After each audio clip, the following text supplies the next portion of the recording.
esta va a empezar o nos vamos a encontrar cerca del edificio E1, ahí por las canchas de Boae, o bueno, vamos a ver por dónde al final el conductor decide estacionar, pero va a ser en esa zona. Entonces, yo voy a llegar temprano, no sé, tipo 7:30, quizás para estar coordinando las cosas, y ustedes pues se van uniendo, ¿verdad?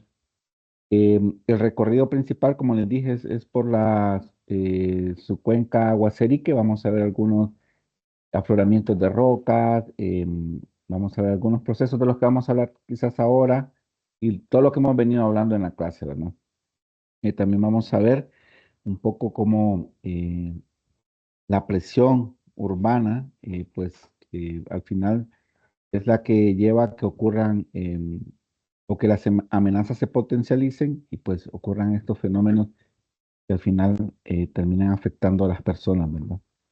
Bien, hoy vamos a hablar de procesos endogenéticos y exogenéticos. Estos procesos están muy ligados, muchos de ellos tienen una relación muy directa y sobre todo porque son la expresión de, de la, de la alteración principalmente de las rocas y de los minerales y que a su vez van a generar fenómenos o, mejor dicho, amenazas que van a afectar a las poblaciones que están próximas a ella. Déjenme ver por acá. Ok, tengo un puntero por acá. Claro. Ok. El objetivo de esta presentación es poder definir qué son procesos endogenéticos y exogenéticos. Vamos a explicar las causas y los efectos, eh, más de los movimientos en masa que de las inundaciones, pero sí vamos a hablar de inundaciones. Y si nos da tiempo, vamos a presentar un caso de estudio, como lo hablamos ayer con el arquitecto Martínez, que tenía mucho interés en poder hablar sobre el proceso de deslizamiento que ocurre en la zona de Villanueva, en la salida hacia el oriente de la ciudad. Ok.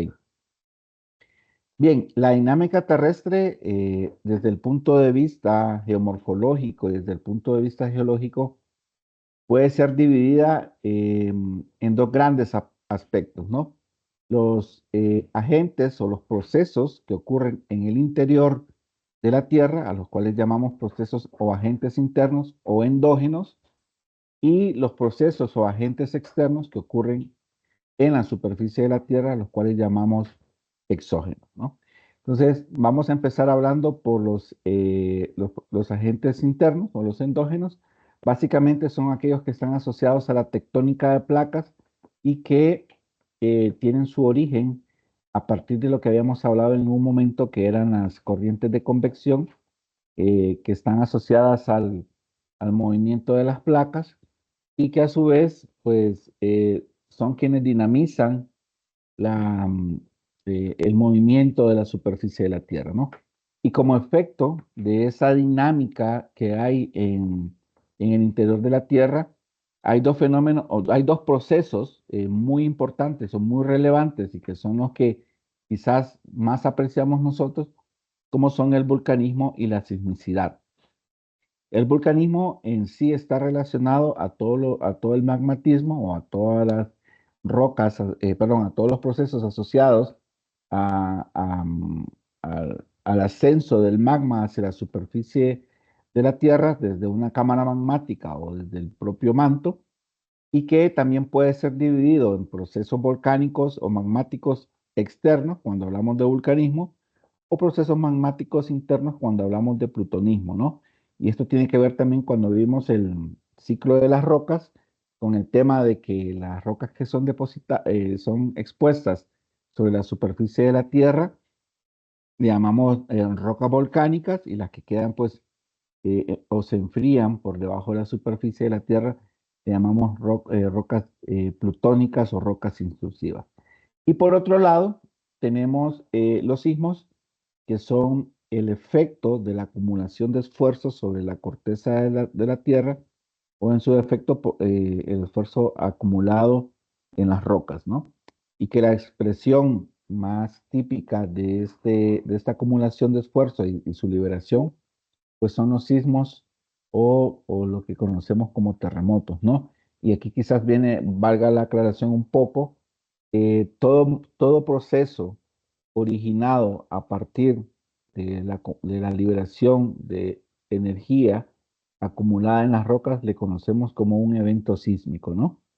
Y luego, dependiendo dónde ocurre y también a quienes afecte, lo vamos a denominar ya sea como un maremoto o como un terremoto. Un maremoto cuando ocurre en el mar o en los océanos, y un terremoto cuando ocurre en tierra firme o en la en la corteza continental, pero muy próximo a poblaciones. Y en ambos casos, estos sismos afectan a las poblaciones, ¿no? Por ejemplo, pueden ocurrir sismos, o como a veces lo hemos escuchado, el sismo de 2009 que ocurrió en el sistema de falla del Cisne, que al final es clasificado nada más como un seísmo y no como un terremoto porque realmente no afectó o los daños que originó no fueron muy severos en la parte continental de Honduras. Pero, por ejemplo, si hablamos del sismo del 2010 en Haití, que fue de 9,1 en la escala de Richter, eh, y viendo los daños que causó, entonces ese sí o puede ser, es un sismo que se puede denominar como un terremoto. Ambos, tanto los procesos volcánicos como sísmicos, eh, están relacionados directamente con la tectónica, y la tectónica está relacionada con la dinámica terrestre, ¿no? Y de aquí podemos tener también otra separación a partir de esta dinámica de las placas, que son llamados los movimientos epirogénicos, es decir, el alzamiento o el hundimiento de la corteza terrestre, y los movimientos orogénicos, que son aquellos que están asociados al plegamiento, a la formación de fallas y a la formación de montañas, ¿no? Y por otro lado, tenemos los agentes externos, que son los que ocurren sobre la superficie de la Tierra y que han sido divididos también en dos grandes grupos: aquellos que tienen que ver meramente con los agentes atmosféricos, como el viento, la lluvia, bueno, el viento, la lluvia, la humedad, o cualquier proceso, o cualquier fenómeno meteorológico que influya en la estabilidad de los minerales que forman las rocas, y los procesos biológicos meramente asociados a la actividad tanto de animales, plantas y humanos, ¿no? Y dentro de estos agentes externos, los que tienen mayor eh, preponderancia o los de mayor importancia son los que se conocen como los procesos hidrológicos, ¿no? Y los procesos hidrológicos pueden ser también divididos a su vez en procesos de o procesos hidrológicos superficiales o procesos hidrológicos subterráneos, ¿no? En ambos casos, el principal agente pues va a ser el agua, y esa agua, ya sea que eh, corra sobre la superficie de la Tierra o sea o tenga un movimiento a través de un acuífero, pues va a proceder principalmente de la lluvia, también el accionar de las olas en la resaca que producen cuando se dan las mareas o el oleaje, el agua congelada que se derrite en las zonas más templadas del planeta y que posteriormente infiltra, y el agua que corre a través de los ríos o que está eh, de manera estacional, ya sea en un océano, en una laguna, en un lago, que también tiene una influencia en eh, en procesos externos, ¿no? En ambos casos, tanto los agentes externos como los agentes internos van a tener expresiones morfológicas, es decir, van a haber formas del terreno específicas que nos van a indicar cuál de esos agentes es el que está dominando, ¿no? Si es perdón, cuál de esos procesos es el que está dominando, si es un proceso externo o si es un proceso interno, ¿no? Y para cada uno, ya sea para externos o internos, también hay metodologías, formas de poder interpretar cada uno de estos procesos. Em, Veo que alguien está pidiendo entrar. No sé si todos están bien. ¿Alguien me puede? Ah, ok, perdón. Yo no podía ver. Em, ok. ¿Todos están? No, no, no. ¿Falta alguien? Ok. Perdón, 9, habemos. perdón, sí, perdón, Carmen, y perdón, Julio, no los había visto. Mis disculpas. Ok, entonces, Gracias. no, perdón que no había visto. Entonces, al final, entonces, cuando nosotros logramos identificar, entonces, una forma, una expresión morfológica en la superficie de la Tierra, entonces nosotros podemos asociarlo a un tipo de agente, ya sea externos o internos.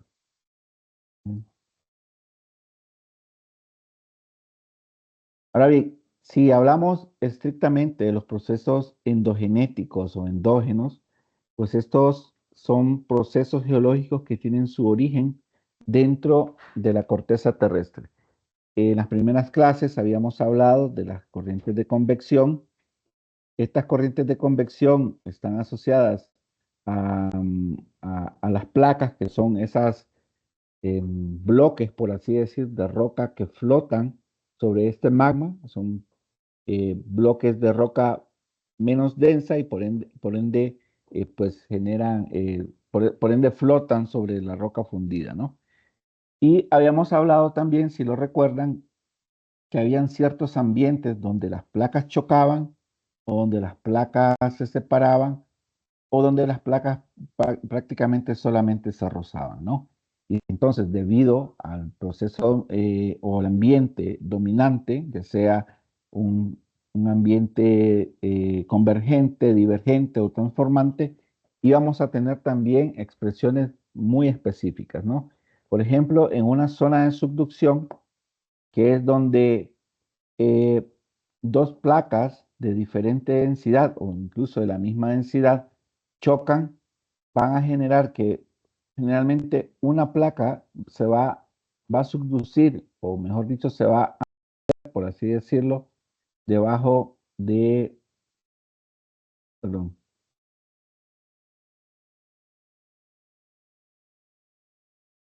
un segundo, listo. Se va a meter por debajo de la otra.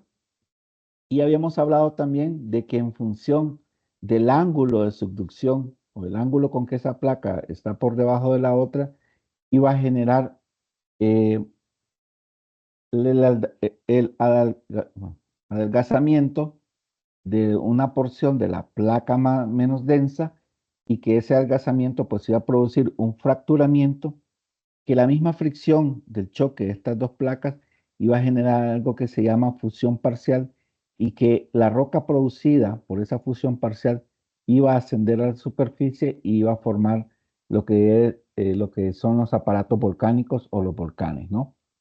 También habíamos dicho que habían zonas donde las placas se separaban y que se adelgazaban tanto que el manto llegaba prácticamente a la superficie de la Tierra, y que generaban algo que nosotros conocemos como puntos calientes, ¿no? Y que estos puntos calientes, pues, generalmente ocurren en los océanos, y que el ejemplo más claro que tenemos ahora es el punto caliente que se conoce como el archipiélago de Hawái. También que habían zonas donde también se daba una separación, pero a menor grado, y que en esta zona había un aporte de material desde el manto, y que probablemente las placas solo estaban rozándose y no estaban chocando entre ellas, ¿no?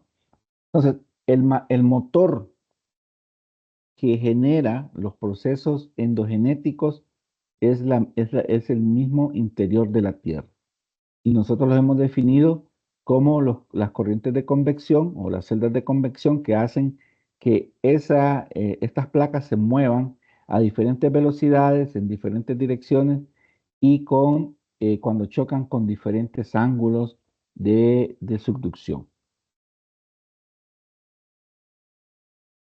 Si hablamos del vulcanismo como una de esas máximas expresiones de los procesos endogenéticos, básicamente pues estamos hablando de un un cuerpo o un aparato natural, como dice ahí, que se forma a partir de una grieta o de una fisura en la corteza terrestre y por el cual comienza a aparecer magma o roca fundida y que esta generalmente procede del manto superior o de la astenosfera, ¿no? De esa parte donde la roca está, eh, no es tan viscosa, sino es un poco más fluida. También es importante mencionar, y lo hemos visto a lo largo un poco de la tectónica de placas, que debido a las corrientes de convección, hay una zona muy específica en la cual ocurre algo que se conoce como el anillo de fuego, ¿no? Y que este anillo de fuego es una zona en la Tierra en donde la mayor parte, o donde existe una subsidencia o perdón, una subducción principalmente entre la placa pacífica y otras microplacas contra placas como por ejemplo la norteamericana o la suramericana o en el caso de Asia, de la placa euroasiática y la placa china, ¿no? Y que parcialmente también hay una zona de subducción con la placa indoaustraliana. ¿Qué es lo importante de esto? Bueno, que se ha definido que en esta zona conocida como el anillo de fuego, es conocida como el anillo de fuego, es donde ocurre la mayor sismicidad y donde ocurre también el mayor vulcanismo, ¿no? Y, por ejemplo, los volcanes más violentos que se han identificado en el mundo están generalmente en la zona de subducción de la placa filipina, la placa pacífica y la placa más la placa euroasiática, ¿no? Pero desde nuestro lado también tenemos un volcanismo muy importante, por ejemplo, el que se genera en volcanes como el Aconcagua, que están en Chile, en la cordillera volcánica, en la cordillera de los Andes, si bien también es una cordillera volcánica, en la cordillera de los Andes, también tenemos eventos muy importantes, como por ejemplo los que ocurren en la cadena volcánica centroamericana, eh, allá por 1800 y algo, el volcán Cosiguina, que está en el Golfo de Fonseca y que pertenece a la sección de Nicaragua, de la cadena volcánica, tuvo una erupción muy violenta que sus cenizas llegaron incluso hasta Colombia y hubieron 3 días en los que no hubo luz, o sea, se bloqueó la entrada de la luz solar. También un evento importante que ocurrió en la caldera del Ilopango, en El Salvador, que sus cenizas lograron llegar, incluso se han datado en el lago de Yohoa, y que también pues fue un evento muy importante. Entonces, el vulcanismo representa a todas las personas que vivimos alrededor de este anillo de fuego, de estas zonas de subducción, representan una amenaza que es latente, ¿no? Y no solo el vulcanismo, también la sismicidad, lo vamos a ver un poco más adelante, y es por eso que poder entender cómo ocurren estos procesos, pero también poder entender que, eh, que la investigación o el monitoreo son muy importantes, pues eso nos va a permitir poder ser gestores de riesgo mucho más eficientes que si nosotros no tuviéramos el conocimiento de esto. Y esto es principalmente porque lamentablemente nuestra historia en la gestión de riesgo siempre está ligada al tema de que solo somos, ¿cómo es que le llaman? Solo damos asistencia, ¿no? No planificamos, no gestionamos para que cuando ocurre el evento, pues no ser impactados de gran manera. Entonces, es muy importante esto. Ok, para poder definir entonces, eh, hablando de vulcanismo dentro del anillo de fuego, para poder definir qué tan expuestos o qué tan grande puede ser la amenaza, pero tenemos que partir de saber qué tipo de volcanes tenemos, ¿no? Por ejemplo, tenemos o hay volcanes a los que le llamamos volcanes fisurales, es decir, que solo son una fractura en la superficie de la Tierra y por la cual sale, por ejemplo, un magma muy pobre en sílice, por ende va a ser un magma muy líquido y a esta erupción le llamamos efusiva. ¿Por qué es efusiva? Bueno, porque la lava es muy fluida, tiene muy pocos gases, por eso no es violenta, eh, sale muy rápido, se va enfriando también, la parte superficial se va enfriando, pero por debajo va un túnel de magma que se está moviendo muy rápido, ¿no? Y aquí el vulcanismo más representativo de este tipo de erupciones es el que ocurre en Islandia, ¿no? Es típico ver a veces en Nat Geo o incluso en las noticias normales cómo estos ríos de lava pues van formando nuevas islas o nuevos territorios en la zona de Islandia, ¿no? La lava es muy fluida, generalmente no contiene gases, por ende no es explosiva. Y ahí pues hay una lista de volcanes, principalmente en Islandia, con nombres que son un poco, eh, por lo menos el tercero es muy complicado de pronunciar seguramente, ¿no? Luego también tenemos erupciones volcánicas también bien tranquilas, a veces sí tienen un poco más de gases, pero relativamente son tranquilas, le llamamos tipo hawaiana. En este caso, si bien es cierto, hay una fisura, pero ya se ha ido formando un cono bastante aplanado, ¿no? Le llamamos un volcán en escudo. ¿Por qué es un volcán en escudo? Porque la pendiente es muy baja y se forma un cuerpo volcánico muy amplio, ¿no? Un ejemplo de eso, de un volcán en escudo, es por ejemplo el volcán Cerro de Ula. Si ustedes se fijan, la pendiente ya puestos en Cerro de Ula es bastante suave y el cuerpo o el aparato volcánico es muy grande. Incluso hay aparatos volcánicos como estos que pueden tener hasta 35 kilómetros de diámetro. Son estructuras muy grandes. Y luego ellos también tienen una lava básica muy fluida, es decir, tienen poco sílice. A veces pueden presentar erupciones un poco violentas que generan ceniza y gases. Y hay, básicamente los representativos son los que hay en Hawái. Yo les voy a contar un poco de una experiencia en Nicaragua, allá por 1991.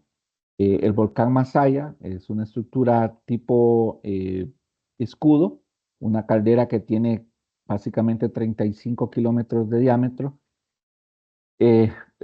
Tiene un lago de lava, ahora no se mira muy bien, se colapsó una parte, pero hace unos años sí se miraba y había un grupo de turistas pues tomando foto y todo eso y de repente ocurrió una de estas erupciones violentas, por así decirlo, y bueno, lamentablemente una persona murió por un balístico que salió desde el lago de lava. Entonces, a veces pueden ser un poco violentas. Luego tenemos las erupciones tipo estrombolianas. Ingeniero Estas Magno, dígame. tengo una consulta. Partiendo de esto de las erupciones efusivas y teniendo en cuenta la idea que tenemos de la geografía y topografía de Hawái y estos conceptos que nos acaba de dar, ¿cuánto tiempo se requiere para que esa lava, que puede ser muy fluida y que pueda formar una isla volcánica, cuánto tiempo se requiere para que, digamos, se asiente y que pueda llegar a considerarse una roca, digamos, firme, o sea, estable y que a pesar de las condiciones del océano no se vaya a destruir, por así decirlo? Bien, eso depende mucho del cuerpo con que entre en contacto. Por ejemplo, si entra en contacto con el océano, rápidamente pierde calor y se solidifica. Por ejemplo, Hawái creo que ha ganado territorio en los últimos 10 años. O sea, eso te da 10 años constantemente emitiendo magma. Entonces, te da una idea de que depende con qué en contacto, con qué entra en contacto, perdón. Por ejemplo, si lo hiciera con una roca que todavía está liberando calor, pues la tasa de pérdida de calor no va a ser tan elevada. pero si entra en contacto con el océano, la tasa de calor va a ser mucho más alta, ¿no? Entonces, es variable, por ejemplo, creo que en Islandia también en los últimos 10 años la isla ha crecido al menos entre el 1 y el 2% del área que tenía inicialmente, ¿no? Entonces, es bastante. Y lo otro es que como estos están en el océano, ellos tienen una cierta pendiente, entonces inicialmente el material va de la fisura bueno, corre, fluye pendiente abajo, ¿no? Cuando llega con el océano, se enfría y la siguiente colada va como en capas, ¿no? Una tras otra. Entonces la que está más abajo ya está fría. Y así es como va creciendo la isla y también se va alargando. Pero generalmente puede tardar 10 años quizás en perder todo el calor que pueda traer y ya poder considerarse una zona habitable, por así decirlo. Pero el otro ejemplo está ahora lo que ocurrió en España, ¿no? En la isla se me olvida cómo se llama la isla.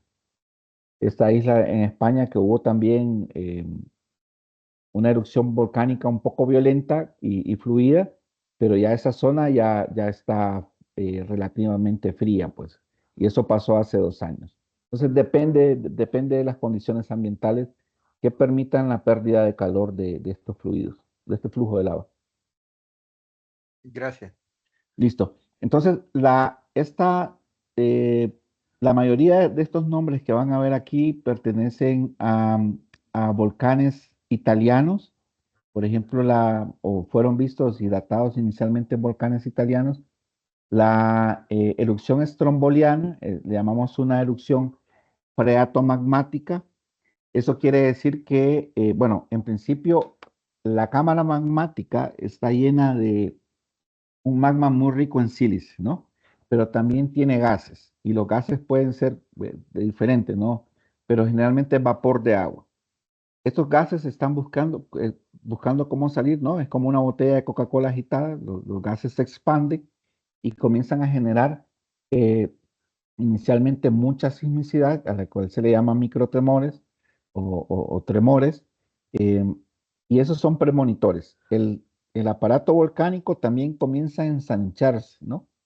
Y los gases están en ese juego de que lo ensanchan, se reduce la presión, si tiene fisuras, pues va perdiendo un poco de presión, pero hay un punto en que la erupción se vuelve muy violenta y suele suceder de que la lava inicialmente que va ascendiendo desde la cámara hacia la chimenea y hacia la salida del volcán, se enfría y se endurece, ¿no? Y eso forma un tapón que hace que esa liberación de gases sea mucho más lenta, ¿no?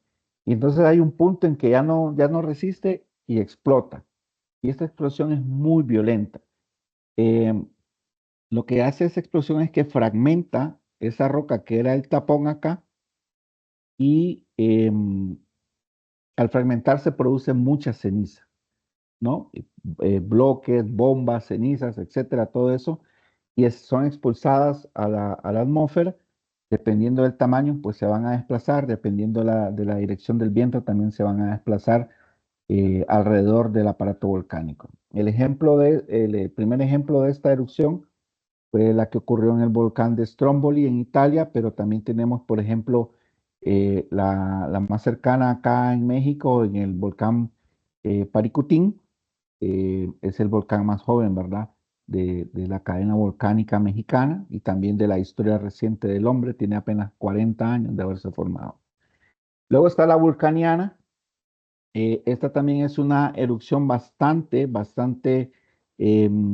violenta, genera mucho fragmento de roca y que también es expulsado, ¿no? Asociado a la expulsión de material piroclástico, material fragmentado, también hay bastantes coladas de lava, generalmente bastante viscosa, y que generan eh, el peso de esos materiales generalmente quedan sobre el aparato volcánico, pero también dentro de este magma, perdón, dentro de esta cámara magmática hay mucho vapor de agua y cuando sale a la superficie se condensa y se producen lluvias, ¿no? Entonces, el material que ha sido depositado en las laderas del volcán es un material que no está compactado y entonces se vuelve muy susceptible a deslizarse y entonces producen unos flujos de lodo o flujos de material volcánico que se conocen como lajares. En la zona de Tegucigalpa ya hemos identificado al menos dos lajares, lo que nos indican es que durante las erupciones del volcán, el Pedregal, pues hubieron procesos de lluvia también que originaron que ese material se moviera.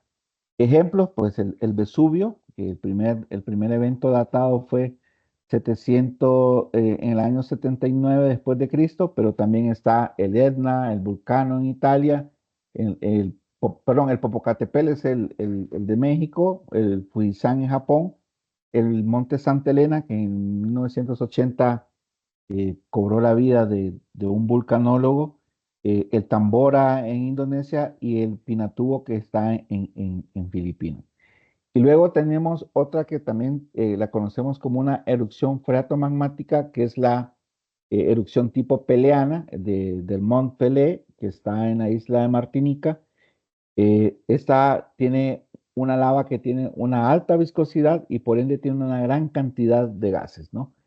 Este tipo de erupciones son muy complejas, pero lo más dañino que pueden generar ellas son algo que conocemos como las nubes ardientes o los flujos piroclásticos muy calientes, ¿no?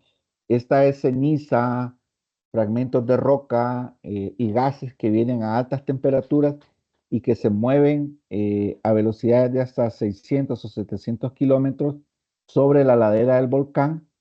Y yo recuerdo que allá por 2018, 2019, ocurrió un tipo de erupción de estas en el volcán de Fuego en Guatemala. No sé si lo recuerdan. Había una estación sísmica que estaba monitoreando en un campo de golf cerca del volcán. Y lo vamos a ver un poco más adelante, pero lo interesante de esto es que cuando uno tiene volcanes muy activos, uno genera mapas de amenaza, ¿no? Y crea mapas de amenaza por caída de bloques, por caída de ceniza, por gases, por flujos de lava, por nubes ardientes también, pero la mayor parte, o estos mapas deberían de estar alimentados por información meteorológica e información tiempo real, pero también una información de calidad, ¿no? Y pasó lo contrario. Se esperaba que la nube ardiente fuera por un lado y evacuaron a las personas de esa zona, pero lamentablemente la dirección del viento cambió y se fue por otra ladera y pues mató a muchas personas, ¿no? Hay videos incluso donde venía bajando el flujo de nube ardiente y luego un flujo de lodos. Y bueno, este tipo de cosas es lo que les digo. Si conocemos qué tipo de volcán tenemos, uno puede planificar o entender el tipo de amenaza a la que está expuesta y hacer planificaciones. Otra cosa que es muy típica de las explosiones pelianas es que generan una ceniza que es muy, muy fina y que le llaman cabellos de Pelé, ¿no? Y estos cabellos de Pelé realmente son pequeños cristales de obsidiana como agujas que pues las personas al respirarlas pues mueren evidentemente, ¿no? Se desangran y todo ese tipo de cosas. Que cualquier pregunta me la pueden hacer, ¿está bien? Bien, para poder identificar la peligrosidad de un Yo sí volcán, tengo una ya hay pregunta. método. Adelante, adelante. Lo que le iba a preguntar era, los, cuando mencionó esto de lo de los volcanes, pues de lo que a veces pueden pues repeler, no sé si es la palabra correcta, o pueden erupcionar. Lo que yo quería preguntar es si el volcán, dependiendo de su ubicación, va a depender lo que va a tirar. Y el ejemplo pregunto más que todo porque sí mencionó, cuando mencionó volcanes de Italia, el primero que se me vino a la mente fue el cabal, el Vesubio. Y pensando si el Vesubio está demasiado cerca del agua, el De mar, Nápoles. mi pregunta es, o sea, si este está muy pegado al agua, algún cuerpo de agua o agua, ya sea salada o agua de mar, sus componentes varían o para todos siempre es igual. No, depende mucho del magma que compone la cámara magmática. Es decir, si la cámara magmática tiene un magma pobre en sílice, aunque esté cerca del agua, como por ejemplo en Hawái, aún al mezclarse, pues nada más lo que va a hacer es un enfriamiento y ese enfriamiento va a producir nada más la liberación de vapor y CO2. Pero si el magma es muy rico en sílice, en aluminio, ese magma es como que usted tenga una olla con aceite y le deje caer una gota de agua, o déjele caer un vaso con agua. Ocurre algo muy violento, ¿no? Sale expulsado. ¿Por qué? Porque Cabal. son dos líquidos que no se pueden mezclar, pero están ahí también a temperaturas diferentes, ¿no? Entonces, ese choque térmico y esa inmisibilidad de los dos hace que exploten, ¿no? Y es lo que ocurre con los volcanes que tienen un magma muy ácido, como le llamamos, o muy ricos en sílice y aluminio. Y si están cerca de una fuente de agua, pues son el riesgo es mucho mayor, o mejor dicho, la amenaza es mucho mayor para que ocurra una erupción muy violenta. Ok, me queda claro. Eso era lo Ok, único que quería preguntar. excelente, gracias. Ok, entonces la peligrosidad volcánica, hay formas de medirlos o de calcularla, en principio a partir de la magnitud de la Hola, explosión. yo sí tengo una consulta Adelante, adelante. donde hay, por ejemplo, aguas termales. ¿Qué tipo de lectura de actividad volcánica o magmática es? Eso es, Pregunto porque en la zona donde yo soy, pues hay bastantes aguas termales y eso características de bastantes cerros que tienen como forma volcánica. volcánica. Ujú. Sí, es interesante la pregunta y qué bien que la hace porque fíjese que eh, si bien es cierto, cuando nosotros hablamos de aguas termales y sobre todo en un ambiente tectónico como el que nosotros tenemos, de una zona de subducción, uno pensaría de que todo está asociado a volcanes, ¿no? Sin embargo, bueno, ya se han hecho algunos estudios y hay datos químicos que lo que nos indican es que esta agua puede estar asociada más bien ya sea a un cuerpo plutónico. Recuerda, un cuerpo plutónico es una roca que se enfría antes de salir a la superficie de la Tierra, pero el enfriamiento es tan lento que quizás todavía tiene un remanente de calor. Entonces el agua entra en contacto a través de una falla o a través sí, de fallas y fracturas, entra en contacto con ese cuerpo que aún tiene un remanente de calor, eh, la calienta y luego vuelve a salir por otro sistema de falla, ¿no? Entonces, básicamente la lectura que tenemos cuando tenemos manantiales o cuando tenemos estos aguas termales es que existe una zona fracturada por donde hay ascenso de agua que está en contacto, ya sea con un cuerpo frío o un cuerpo caliente, en el caso de que sea un manantial frío o un manantial de agua caliente, ¿no? Otra cosa que ocurre, por ejemplo, en el sur y que nos ha llamado mucho la atención es que uno pensaría de que, vaya, estamos más cerca de la zona de subducción, más cerca de los volcanes, etcétera, etcétera, pero no, el calor que tiene el agua que aparece en el sur, por ejemplo, Pavana, que tiene 96 grados, básicamente es porque el agua subterránea infiltra muy profundo, se calienta y luego sale a la superficie por una fractura, ¿no? Entonces, probablemente quizás hay que hacer muchas investigaciones todavía para darnos cuenta si, por ejemplo, los manantiales de agua caliente que hay por donde usted vive son realmente asociados a un cuerpo que todavía está enfriándose o meramente a agua subterránea que ha infiltrado mucho y que genera que se eleve la temperatura. Gracias, Inge. A la orden. Bien, entonces, para poder medir realmente la peligrosidad de un volcán, hacemos uso de esto, de la magnitud de la erupción y de los efectos de los productos volcánicos, ¿no?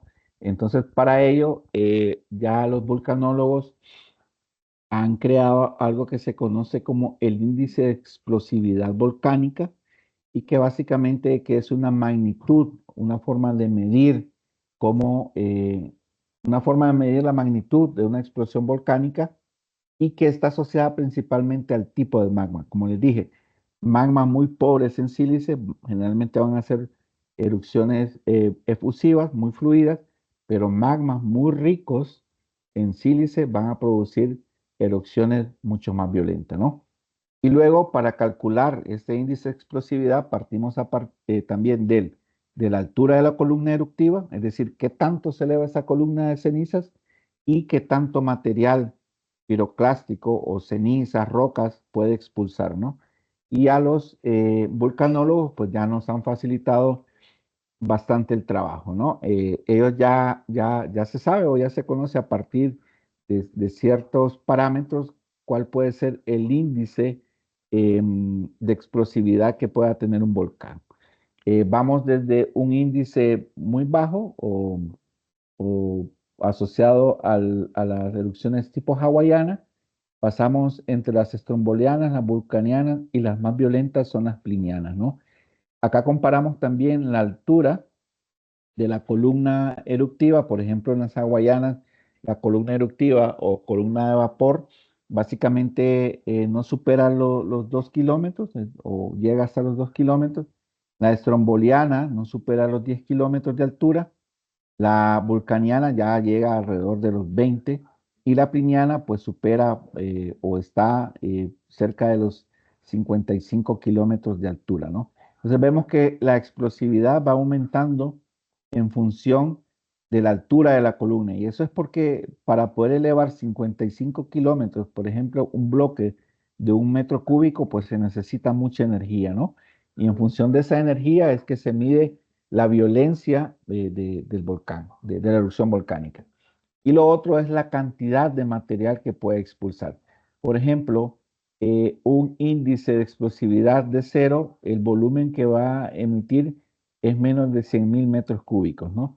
Pero pero un índice de explosividad de 8, vemos que ya es 10 a la 13 metros cúbicos de material que se expulsa en la erupción.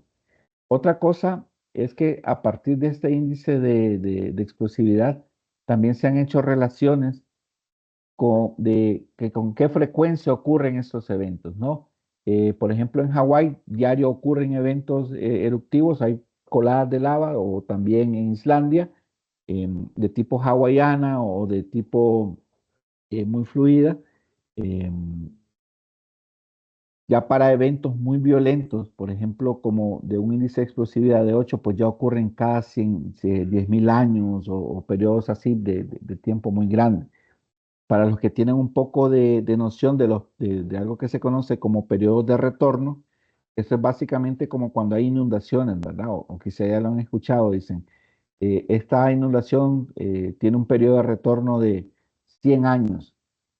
Eso quiere decir que en 100 años al menos una vez tiene que ocurrir un evento parecido a ese, pero para poder decir 100 años tiene que ser, la magnitud del evento tiene que ser bastante grande. Y les pongo un ejemplo. El huracán Mitch tiene un periodo de recurrencia de 250 años, ¿no? Y si recordamos, el huracán Mitch fue un evento de una gran magnitud, ¿no? Afectó el país, bueno, Centroamérica completa. Entonces quiere decir que desde el 98 y le sumamos 250 años, al menos un evento de esa magnitud tiene que ocurrir. Y mucha gente dice, ETA y OTA fueron el periodo de retorno más corto de Mitch. Entonces, uno puede cuantificar la magnitud del evento a partir del periodo de retorno. Si el periodo de retorno es muy grande, quiere decir que la magnitud del evento es muy grande, ¿no? Otra cosa de cómo podemos medir también el índice o el daño que puede generar una explosión volcánica es qué tanto se desplazan los productos que él genera, ¿no? Cerca del aparato volcánico, cuando se da la erupción, pues lo más pesado es lo que va a caer, ¿no? Generalmente los flujos de lava se van a mover por la ladera, pero van a ir perdiendo calor tan rápido que probablemente se van a detener a unos cuantos kilómetros o incluso decenas de metros, dependiendo qué tan fluido es. Por ejemplo, los materiales más pesados también van a caer muy cerca del aparato volcánico, es decir, bloques, bombas o gravas van a caer un poco más cerca.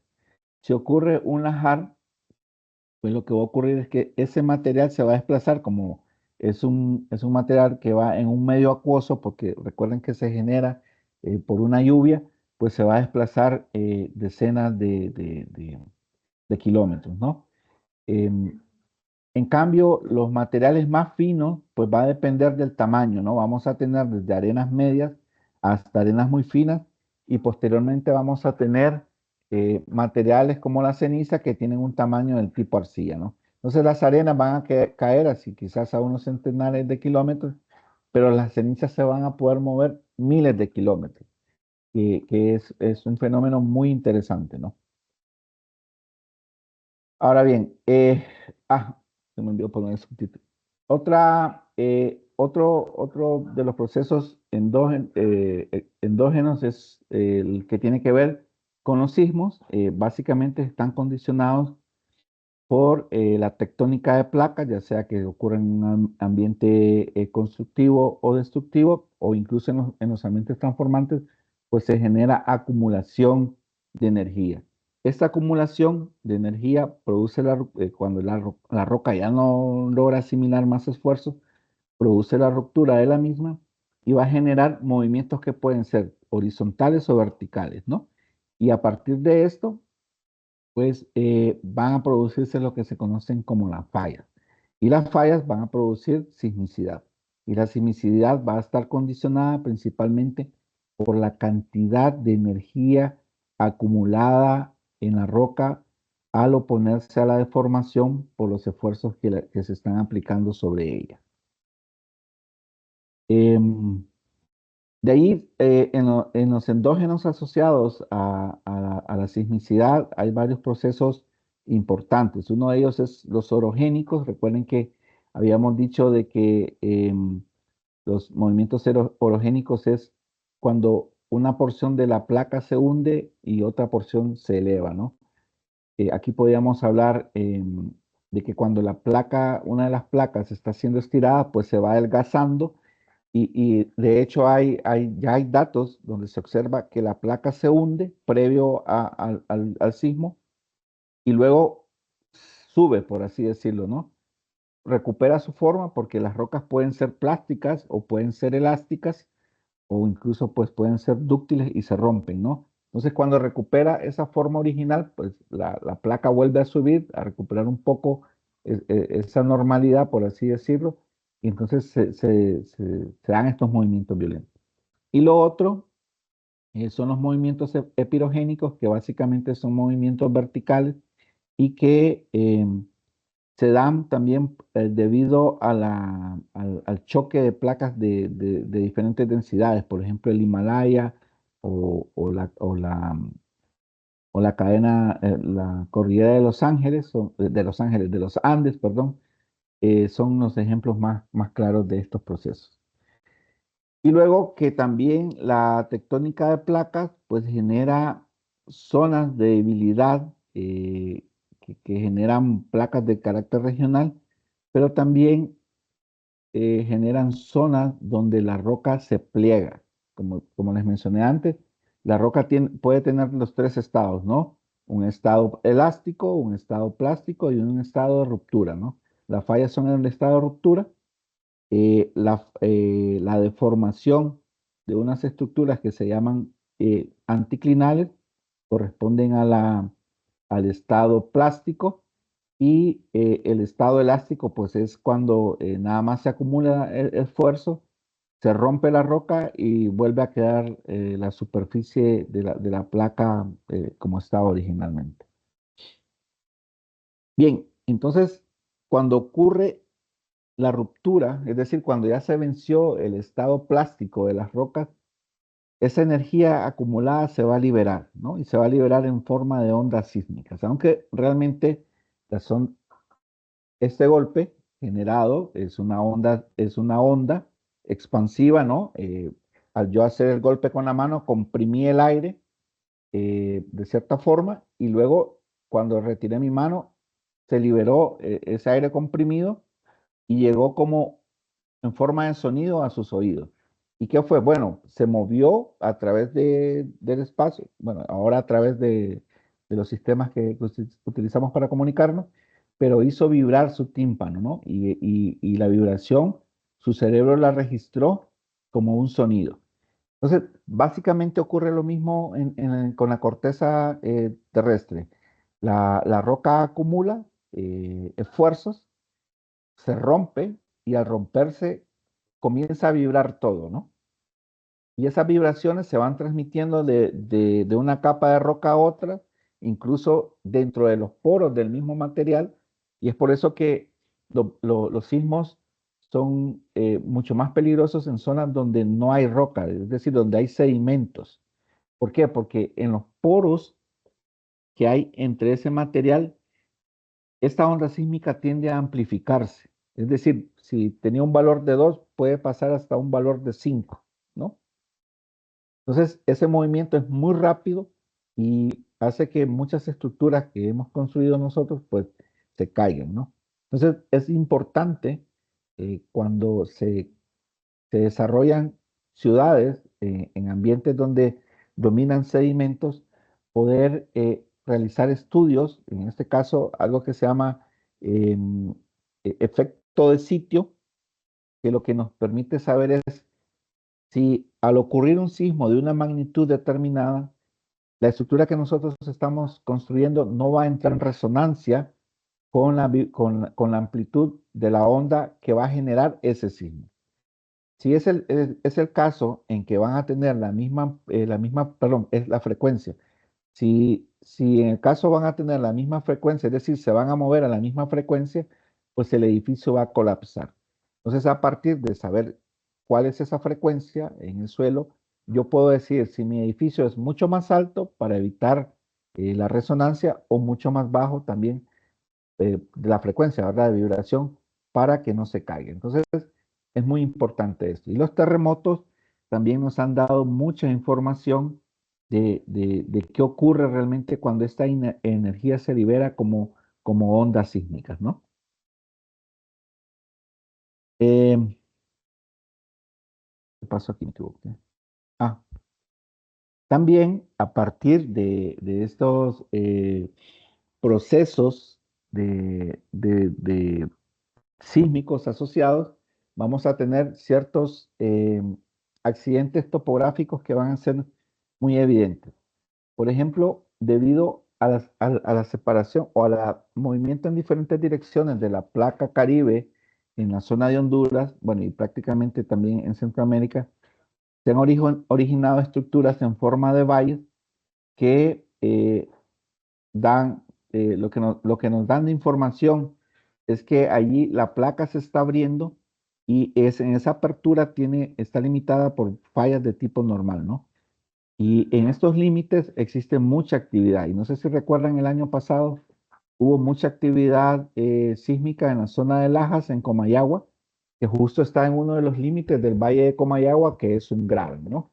Entonces, cada una de estos procesos endógenos tienen un representante en la superficie de la Tierra, ya sea como un volcán, ya sea como una falla o como un valle de tipo tectónico.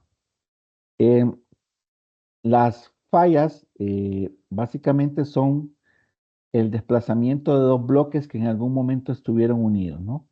Y este desplazamiento generalmente es a partir de la ruptura por la liberación del esfuerzo aplicado y también por el efecto de la gravedad. Es decir, uno de los bloques se tiene que mover hacia abajo, ¿no? Puede ser que sea, depende de cómo lo miremos, puede ser el bloque que esté hacia la mano derecha, puede ser el bloque que esté hacia la mano izquierda, ¿no?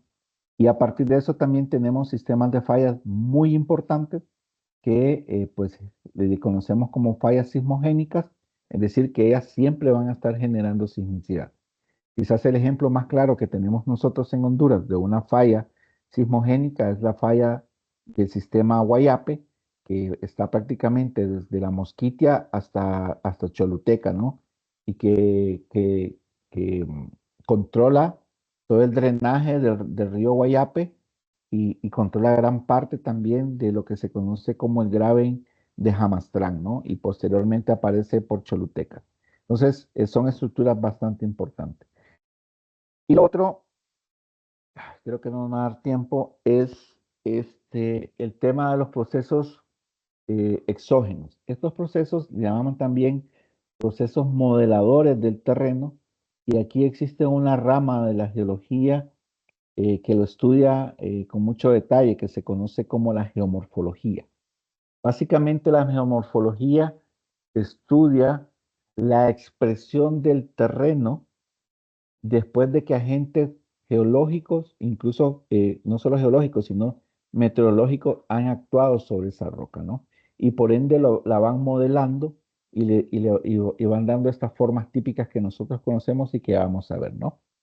Entonces, el relieve realmente lo que nos indica es el conjunto de agentes o de procesos que ocurrieron para poder tener el paisaje que tenemos, y que generalmente están asociados a agentes geológicos muy similares, ¿no? Por ejemplo, puede ser, podemos tener un ambiente fluvial, un ambiente glaciar, un ambiente, no sé, de mesetas. Entonces, todo está muy asociado. Dentro de los agentes o de las formas que se generan a partir del modelado, se han dividido de diferentes maneras, ¿no? Por ejemplo, tenemos el modelado de las vertientes, que tiene que ver con cómo se forman las laderas del terreno, y qué estructuras están asociadas a esas laderas, ¿no? Y cómo también la gravedad y el agua pueden influir para reducir la capacidad o el equilibrio que existe en esas rocas, y que van a generar pues un proceso que generalmente le llamamos procesos de gravedad, ¿no? Dentro de estos procesos pues están incluidos los deslizamientos. El principal agente de erosión, perdón, de alteración es el agua, y el principal agente de movimiento del producto de la alteración es la gravedad, ¿no? Entonces, a estos procesos le podemos llamar, si domina básicamente la gravedad, después de que se alteró, ¿verdad? La gravedad como el agente que mueve la masa de suelo alterada, le llamamos procesos gravitacionales. Si la masa de suelo es movido más por agua, le llamamos procesos de arrollada, ¿no? Porque se forman arroyos o quebradas o, no sé, cárcavas, ese tipo de estructuras, ¿no? Em, ¿Cuáles son los factores que influyen mucho en la estabilidad? Bueno, en principio tiene que ver con con las estructuras primarias que puedan tener las rocas, ¿no?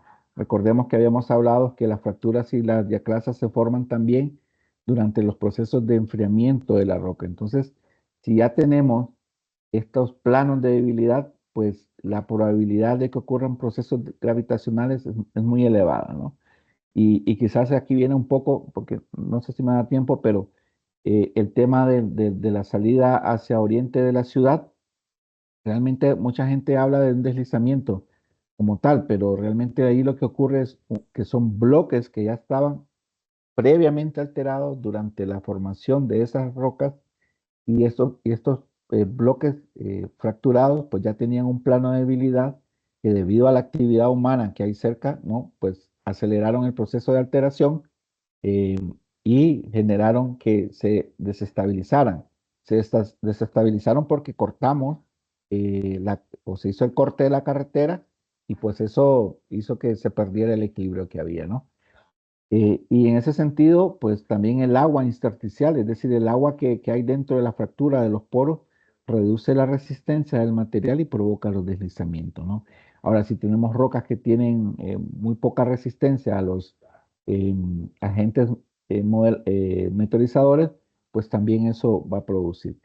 Y también, como les decía, es la pérdida de estabilidad, ya sea por erosión, en este caso la erosión que se aplicó en la zona de Villanueva, pues fue el corte del pie del talud, ¿no? También los movimientos sísmicos pueden generar deslizamientos y generalmente cuando realizamos algo que se llama una modelación de estabilidad de talud, la mayoría de los modelos de análisis de estabilidad de talud le dicen, tiene que incluir un factor de saturación, es decir, usted dice, si el suelo se satura, pero también un factor de disparo, que en este caso va a ser sismo, ¿no? Y entonces, para Honduras ya hay valores de aceleración sísmica, y uno los mete en el programita y entonces él le dice, si con las condiciones mecánicas de esa roca o de ese suelo va a ocurrir un deslizamiento, y si el factor de disparo va a ser el agua o el sismo. Y de ahí pues que hay diferentes formas de ver el material que se genera dentro de los procesos gravitacionales. Tenemos lo que le llamamos desprendimientos, que es básicamente cuando un fragmento de roca, es decir, la roca poco alterada, se desprende del afloramiento o del macizo rocoso donde estaba puesta, ¿no? Y este material desprendido puede ser de diferente manera. Yo les decía que yo miraba para la calle de Valle de Ángeles que hay un montón de pedazos de roca caídas en la cuneta. Bueno, esos son desprendimientos. Es material que pierde una base, ya sea por erosión principalmente, y caen pendiente abajo. Luego están lo que se conoce como desplomes. Generalmente los desplomes ocurren debido a la pérdida también de la base, pero por erosión. En este caso se forma algo que se conoce como un voladizo, y que debido al peso en este caso, esto estaba más o menos acá, ¿no? El oleaje erosionó por acá y debido al peso de este bloque, pues se rompió y cayó, ¿no? Eso es nada más un desplome. Luego tenemos algo que se conocen como vuelcos. También ocurren en bloques de rocas. Si se fijan, hasta ahora no hemos hablado de suelo, solo de rocas.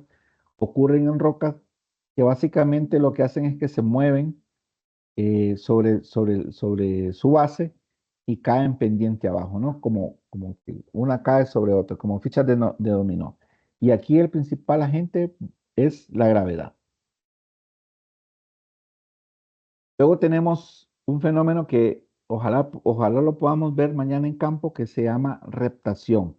Y esto lo podemos ver básicamente porque eh, utilizamos como guía los árboles, ¿no? Recuerden que los árboles generalmente van a crecer de manera vertical, ¿no? Con respecto a la pendiente o al terreno en el que están ellos. Si este árbol se va inclinando, ¿no? En este caso son los postes que ven allí y el cerco. Si este árbol se va inclinando o si vemos árboles inclinados, eso nos indica que el suelo está reptando. ¿Y qué es la reptación? Pues es un movimiento muy lento, muy lento, favorecido por la gravedad y por otros agentes como suelos saturados, y este suelo se va desplazando de manera muy suave, ¿no? Hay un punto en que el proceso es muy rápido, ¿no? Y ocurre ahí otro nuevo fenómeno que llamamos ya sea un deslizamiento, y lo vamos a ver ya sea de tipo rotacional, translacional, etcétera, ¿no? Pero mañana que anden en campo o que andemos en campo, tratemos de poner atención a este tipo de cosas. Si los postes están inclinados, si los árboles están inclinados, si un cerco está deformado, no necesariamente porque esté roto, ¿verdad? Pero sí que está deformado. Entonces, esos son, como les diría, tips que les van a servir para poder identificar que está ocurriendo un proceso de movimientos en masa, ¿no? Y luego están los deslizamientos como tales, que han sido, el término deslizamiento realmente es un tipo de movimiento en masa, ¿no? Eh, lo que vimos anteriormente, vuelcos, desprendimiento, reptación, eh, caídas, está dentro de lo que se conoce como movimientos en masa. Y los deslizamientos son una parte de los movimientos en masa, ¿no? Y estos movimientos consisten en que una mezcla de roca y suelo se mueve pendiente abajo debido a diferentes factores. Pero lo más importante es que tiene una superficie de ruptura. A veces es una superficie curvada, a veces es una superficie plana, y que Estos factores que lo hacen susceptible a moverse pendiente abajo están condicionados principalmente por el agua, la fractura y muchas veces por los terremotos, ¿no? Entonces tenemos diferentes tipos de deslizamiento. Acá tenemos un deslizamiento de tipo rotacional. Básicamente la superficie o el plano de deslizamiento es curvado y vamos a tener que esa parte estaba acá y bueno, ahora vemos que ya es prácticamente ha rotado, no sé, 45 o 60 grados, ¿no? También hay movimientos que le llamamos traslacionales, que no rota, simplemente se desplaza y esto está condicionado porque existe el contacto entre una roca muy consolidada y una masa de suelo poco consolidada, ¿no? Y luego también puede ocurrir en algunos bloques que se rompen y se desplazan sobre una pendiente, perdón, sobre una superficie bastante estable. Ok, yo creo que no les voy a robar más de su tiempo. Lo vamos a seguir viendo el lunes con más detalle. Si tienen alguna pregunta.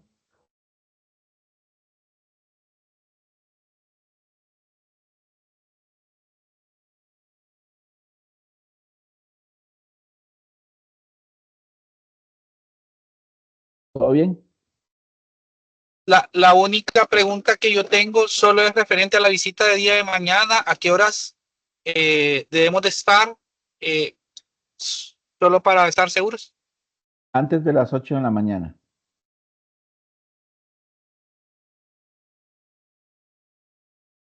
Está programada para salir a las 8 de la mañana, entonces pueden estar 10 minutos antes para no atrasarnos y poder cumplir con la jornada.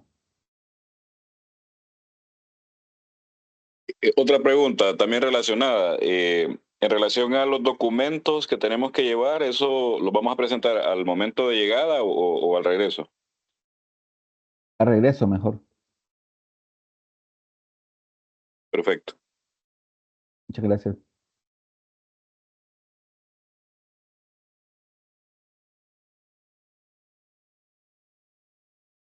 ¿Alguna otra pregunta?